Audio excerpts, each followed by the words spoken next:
Have you ever wondered about the massive impact of megachurches on society and the individuals who attend them? Megachurches, as the name suggests, are enormous houses of worship, often seating thousands of congregants at a time.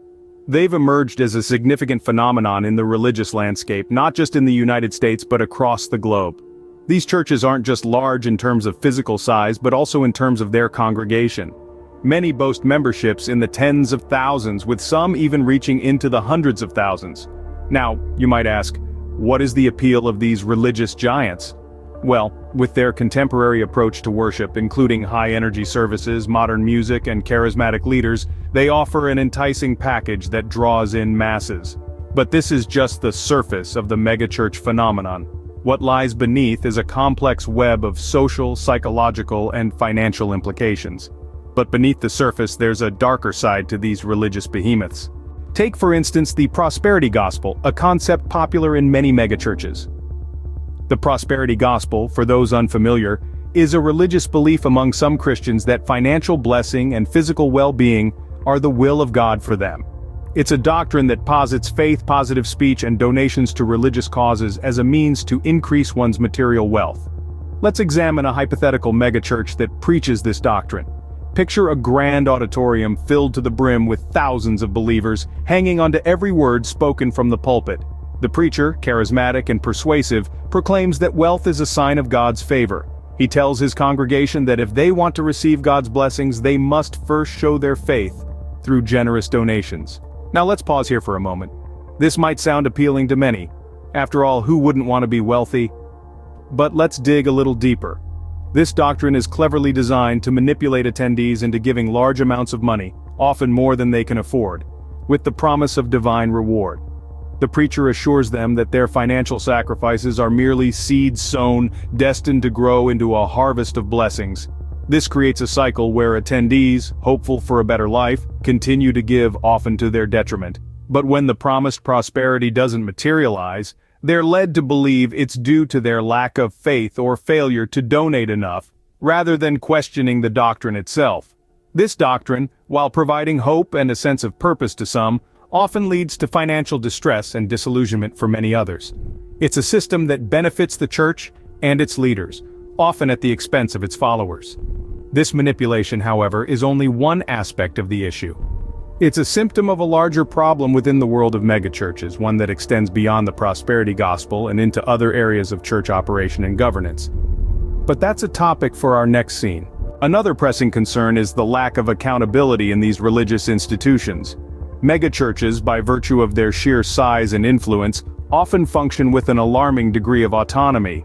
This unchecked power can create a breeding ground for transgressions that go unnoticed or even deliberately swept under the rug. Take, for example, a hypothetical case of a megachurch involved in a scandal. The church, boasting a congregation in the tens of thousands, is led by a charismatic leader who commands a following that borders on fanatical.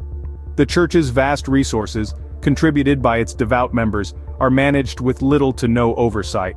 The leader, revered almost as a deity, is considered above reproach. Then allegations surface, reports of financial mismanagement, exploitation, even abuse. The leader, once a symbol of hope and faith, is now shrouded in controversy, but the structure of the church, the lack of checks and balances, shields the leader from the consequences of his actions. The allegations, as grave as they may be, are dismissed as a smear campaign or an attack on the faith. The congregation, blinded by their devotion, turns a blind eye, and the leader continues to operate with impunity. This is not an isolated incident, it's a recurring pattern seen in megachurches around the globe. The lack of accountability fosters an environment where corruption and abuse can thrive. The church's leaders, entrusted with the faith and donations of their congregation, exploit their position for personal gain. The congregation, for their part, is often left in the dark, their faith exploited, their trust betrayed. It's a sobering reminder of the dangers of unchecked power, of the need for transparency and accountability in all institutions, religious or otherwise. Because when accountability is lacking, it's not just the institution that suffers, it's the individuals, the believers, who bear the brunt of the consequences. But it doesn't end here, there's more to this dark world. Lastly, let's delve into the emotional toll that megachurches can have on their members. While the sheer size of these institutions can be awe-inspiring, it can also foster a sense of alienation and isolation. Imagine walking into a room filled with thousands of faces. The music is uplifting, the sermon is moving, but despite being surrounded by a sea of people, you feel alone. Consider the story of one individual, a dedicated churchgoer, who found themselves feeling disconnected within the walls of their megachurch. They began to feel like just another face in the crowd, lost in the multitude. They attended services, they participated in group activities, but in the end, they felt unheard, unseen.